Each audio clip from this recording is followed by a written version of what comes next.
온 만물을 창조하시고 다스리시는 여호와 하나님, 눈을 들어 하늘을 바라보아도 이 세상을 만드신 자연들을 보아도 거울 앞에 선 우리들의 모습을 보아도 그 너무나 심요막직한 하나님의 놀라우신 섭리를 바라보게 되어집니다. 아버지, 날마다 이 세상을 창조하시고 이끌어가시는 주님의 시선에 눈을 맞추며 살아가는 우리들의 모습이 되어올 수 있도록 하나님 도와주옵소서. 아직도 그 하나님을 깨닫지 못하고 알지 못해서 자신을 신처럼 섬기고 살아가고 있는 사람들이 참으로 많이 있습니다. 기꺼이 이 땅에 오셔서 우리를 위하여 십자가에 못 박혀 돌아가신 예수 그리스도의 그 복음을 들을 길을 열어주옵소서. 우리를 찾아와서 구원시켜 주셔서 저희들이 보지도 알지도 못했던 하나님을 보게 하시고 알게 해주셨던 것처럼 여전히 그들에게도 다가가 주시고 하나님 보여주시고 나타내 주시기를 소망합니다. 영원한 지옥으로 달려가는 수많은 사람들이 있습니다. 불쌍히 여길 줄 알게 하시고 하나님 그들 영혼들을 위해서 기도하는 우리들의 모습이 되올 수 있도록 아버지 인도하여 주시옵소서. 아버지, 오늘도 주님 앞에 나와 기도로 시작하고자 원하는 주의 권속들을 주여 기억하여 주옵시고 내가 거룩하리 너희도 거룩하라 하셨던 것처럼 그리스도의 백성된 자로서 살아낼 수 있는 귀한 하루가 되어줄 수 있도록 주여 인도하여 주옵소서. 저희들의 기도를 들어주시며 감사하며 예수님 이름으로 기도합니다. 아멘. 욥기 38장입니다. 욥기 38장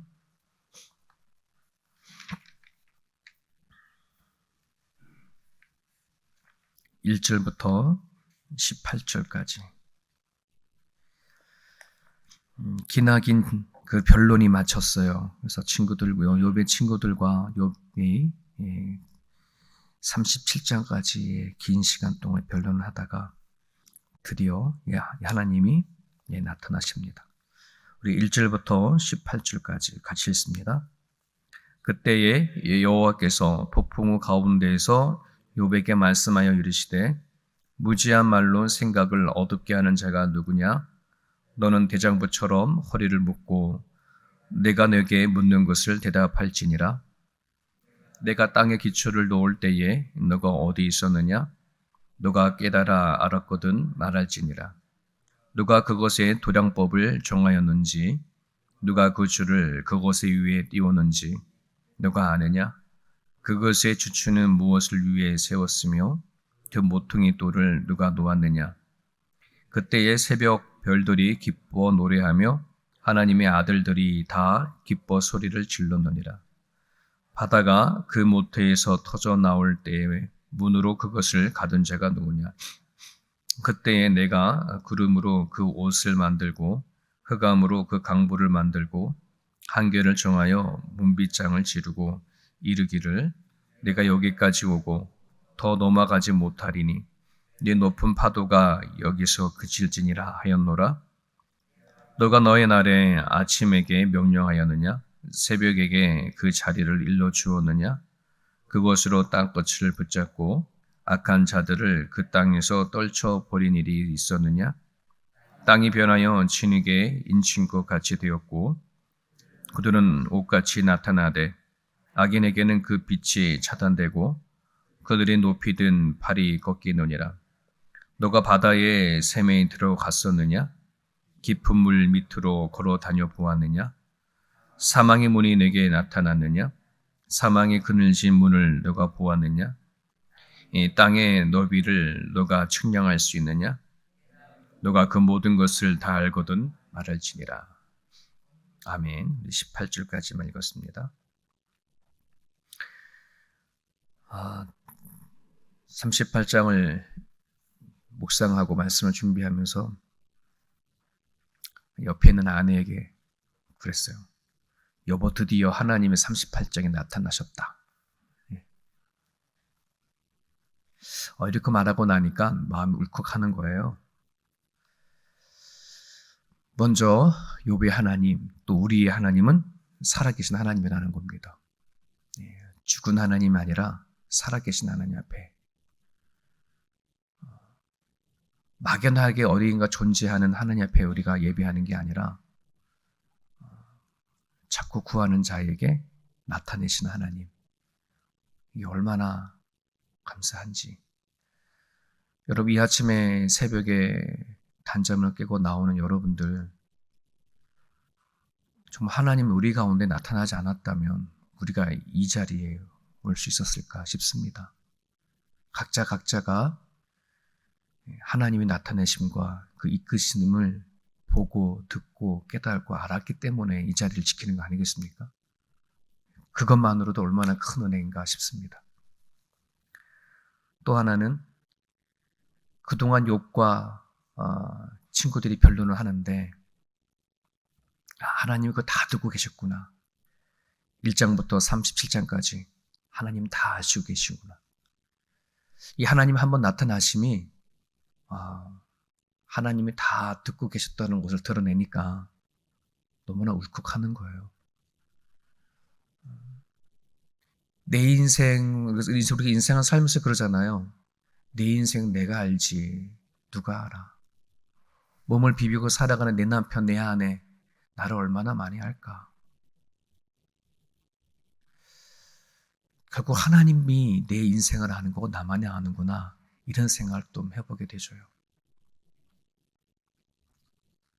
하나님은 듣고 알고 계시고 또 하나님은 내 안에 무슨 생각을 하고 어떤 마음을 먹고 하루하루를 살아가는지 하나님을 알고 계시더라. 이것이 하나님이 나타냄이시거든요.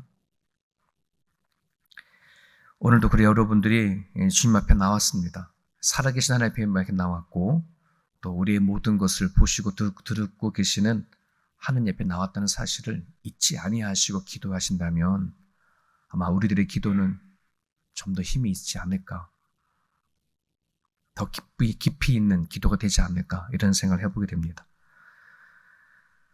특별히 욥기 13장 22절에 보면은 욥이 하나님께 이런 고백을 했어요. 하나님께서 나를 부르시면 내가 대답하리라.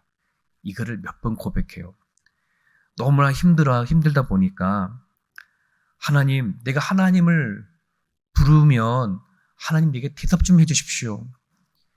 너무 하나님이 나타나지 않을 때는 이런 심정으로 기도를 했던 거죠.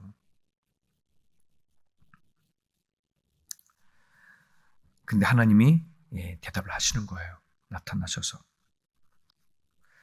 여러분, 오늘 우리들의 성경 읽는 성경은 지금도 끊임없이 어떤 말을 하냐 그러면 구해라, 찾으라, 두드려라, 말해라, 내가 응답할게.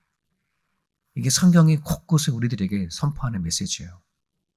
너가 부르짖으면 내가 대답할게. 간구하면 내가 응답할게. 이게 하나님의 약속이 성경으로 가득 차 있는 것을 보게 되어집니다. 예수님께서도 이 땅에 오셔서 이런 말씀하셨어요. 하나님께서 밤낮 부르짖는 택하신 자들의 원한을 풀어주시지 아니하겠느냐. 저희들에게 오래 참으시겠느냐. 너희에게 이르노니 속히 원한을 풀어주리라. 예수님께서 그렇게 말씀하셨어요. 문제는 오늘날 우리 그리스도인들의 문제가 있다 그러면 다른 게 아니라 부르짖음이 자꾸 멈추는 거예요. 하나님을 찾고 구하는 것이 멈춰져 버리는 거예요. 목회하면서 이런 생각을 많이 해요. 저도 모태신앙 성장하고 자라다 보니까 제가 자랄 때만 하더라도 각 교회마다 성령의 역사가 뜨겁게 많이 일어났었잖아요. 아마 이 자리에 계신 어르신들 중에서도 우리 한국의 기도원에 가가지고 목 넣어서 외쳐본 적도 아마 계실 분인데, 제가 자랄 때만 해도 청년들이 수련회를 기도원으로 갔어요. 요즘에 누가 기도원으로 수련회를 가요?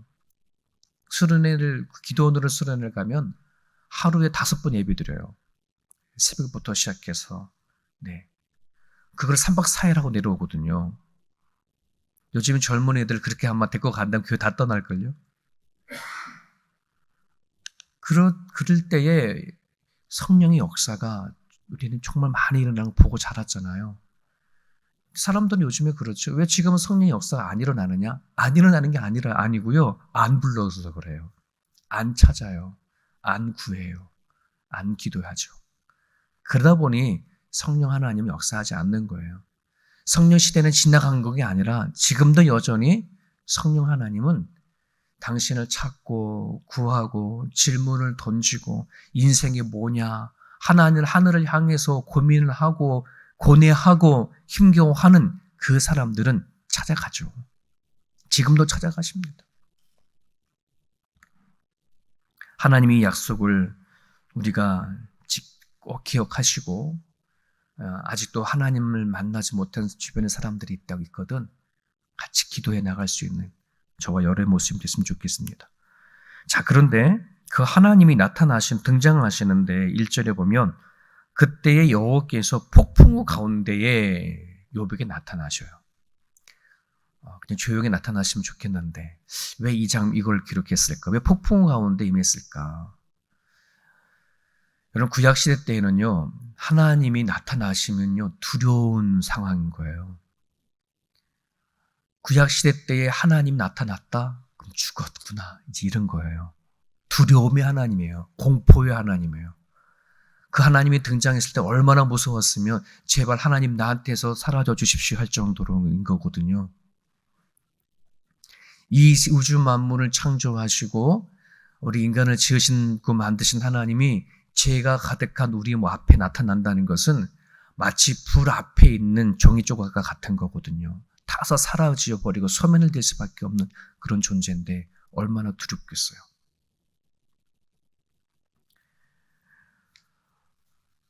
구약시대 때에 제사 드리는 걸 보더라도 1년에 한 번 대제사장이 지성소까지 안에 들어가려면 어떻게 해요? 예, 방울 달리는 옷을 입고 줄 쭉 이렇게 늘어뜨려놔서 하나님 앞에 두렵고 떨리며 제사 드리잖아요. 제사 드리다가 하나님 앞에 조금이라도 잘못되면 뭐 하는 거예요? 그 자리에서 즉사하는 거죠.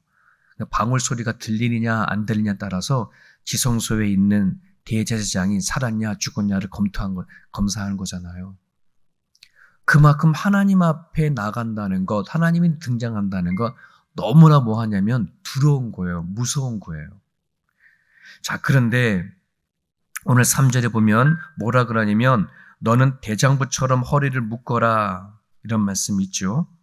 그리고 이 표현은 어떤 표현이냐면 두려워하지 말고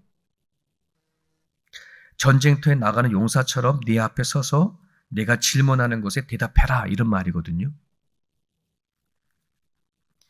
지금 욥에게 두려워하지 말라는 말이에요. 군사처럼 앞에서 나아가라. 이런 말씀 앞에요. 우리는 너무나 감사하게 해야 됩니다. 우리는 하나님 앞에 두려움 나오지 않잖아요. 이 새벽에 하나님 앞에 나올 때 여러분 목숨을 걸고 나오지 않지요. 두려워서 하지 않지요. 은혜의 보좌 앞에 담대히 나가라 하셨던 것처럼 예수 그리스도의 십자가 죽음 때문에 그렇습니다. 성령께서 우리 가운데 양자 영을 주셔서 아바 아버지라 부를 수 있는 그 영을 우리에게 주셨기 때문에 이게 얼마나 큰 축복인지 몰라요. 너무나 큰 은혜죠. 저희들이 새해가 다가오지만 새해 때 꼭 우리는 이렇게 인사합니다. 새해 복 많이 받으세요가 아니라 새해 복 많이 누리세요. 이렇게 늘 이렇게 해마다 인사를 하니까 어떤 분이 그래요. 목사님, 복을 누리는 건 어떤 거예요? 구체적으로 뭐예요? 그렇게 물어보더라고요. 그럼 저는 그렇게 말했어요. 네, 하나님 앞에 예배하는 거예요. 주께 나아가는 게 복 누리는 거예요.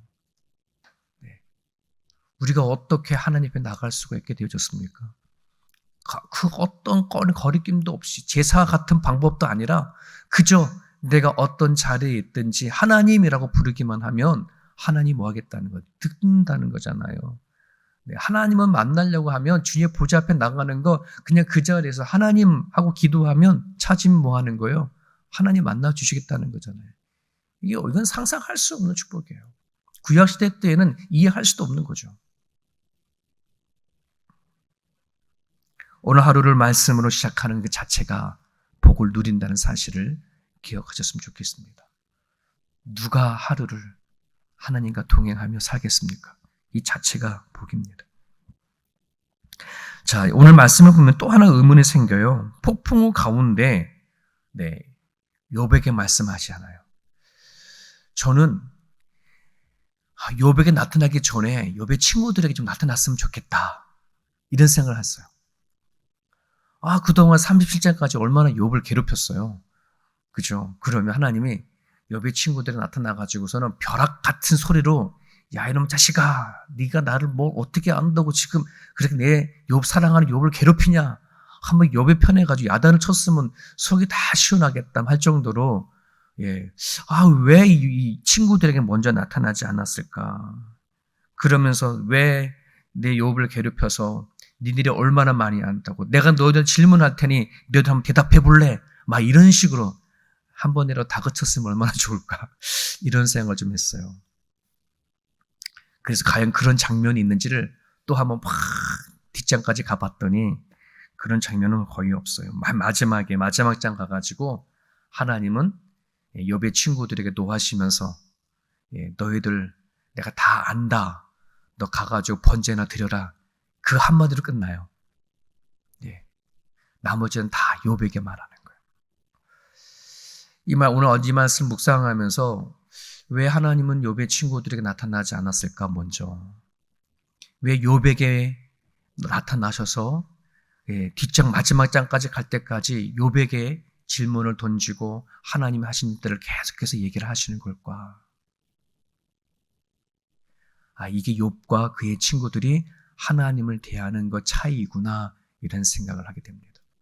37장까지 욥은 고통과 고난과 괴로움 속에 끊임없이 하나님을 찾았어요. 물론 그것이 옳은지 틀린지를 모를 거예요. 정말 그래서 우리 하나님께서 욥에게 나타나서 이 무지한 말로 누가 생각을 어둡게 하느냐 야단을 쳤지만은 정말 그것이 무지한지 아니면은 그가 알고 있는 지식인지 알지 못하지만 끊임없이 하나님을 찾았어요. 하지만 그의 친구들은 하나님 다 아는 것처럼 얘기하죠. 하나님을 다 아는 것처럼 하나님을 찾기보다는 본인이 하는 하나님을 그냥 전달하기 바빴어요. 이 차이구나. 여러분 오늘도요. 하나님을 다 아는 것처럼 신앙생활하는 사람들도 있어요. 성경을 읽어보면 다 읽어봤어. 예배 다 드려봤어. 다 하던 거야. 여러분 우리가 얼마나 예배드리면 얼마나 많이 묵상하면 얼마나 많이 기도하면 하나님은 다 알까요? 절대 알 수 없어요. 죽을 때까지 24시간 말씀을 다 그냥 읽고 달달달 외운다 하더라도 하나님 모르는 거예요. 하나님을 다 아는 것처럼 살아가는 게 영적 교만입니다. 우리는 겸손해야 합니다. 하나님을 알면 알수록, 말씀이 들어가면 들어갈수록, 기도를 많이 하면 많이 할수록 우리는 낮아지고 겸손해져야 돼요. 우리는 신앙생활하면서 정말 기도 많이 하고 말씀 많이 하는 권사님, 장로님, 목사님들이 무섭잖아요. 그럼 말이 안 되는 거예요. 기도 많이 하는 사람일수록, 성경 말씀을 많이 아는 사람일수록 편해야 되고 겸손해지고 낮아져야 되는 것이지. 오늘 욥에게 찾아오신 하나님이 욥에게 제일 먼저 말씀하신 것이 이거죠. 무지한 말로 생각을 어둡게 하는 자가 누구냐. 욥의 친구들이나 그 닥친 고난의 문제를 다 인과응보적으로 해석을 했어요. 욥의 친구들도 너가 죄 때문에 이런 결과를 닥친 거야, 고난을 당한 거야 라고 그렇게 말을 했고, 욥도 자기 자신을 변호할 때에도 나는 이러한 고난과 어려움을 당할 만한 그 어떤 죄를 저질른 것이 없는데, 나는 그 어떤 죄를 저질러지 않았는데 왜 이런 결과를 가져왔어? 역시 인과응보적인 사고방식을 가지고 대처를 한 거예요. 방법은 다르지만 다 인과응보적인 문제 앞에 고민을 하는 거예요. 자, 그런 이 친구들과 욥 앞에 하나님은 무지하다라고 얘기합니다. 생각을 어둡게 한다로 얘기합니다. 그러면서 하나님은 나타나셔서 그들에게 꼬치꼬치 너네들 이런 거 잘못했어, 이런 게 문제야 라고 하지 않고 하나님이 어떤 일을 하셨는지를 쭉 얘기를 하고 있어요. 생각의 개념을 전환시키는 거예요. 세상을 창조하신 이야기. 그게 오늘 보면 4절부터 후반까지 쭉 18절까지 나오는데, 땅의 기초를 놓을 때 너 뭐 했냐? 파도와 그다음에 육지에 그 경계선을 누가 지었냐. 특히 놀라운 것은 16절에 보면 너가 바다의 샘을 들어가 보았냐. 바다의 샘이 있다는 말 혹시 아세요? 과학이 발달되기 전까지는 몰랐어요. 과학이 발달돼서 바다 깊은 곳에 들어가는 잠수정이 만들어지고 나서야 바다 안에 샘이 있구나. 바다 깊은 곳에 계속 올라오는 샘이 있는 거야. 수천 년에 기록되어 있는 욥기를 통해서 과학이 발달된 현대에도 알지 못했던 내용들을 알게 되는 거죠.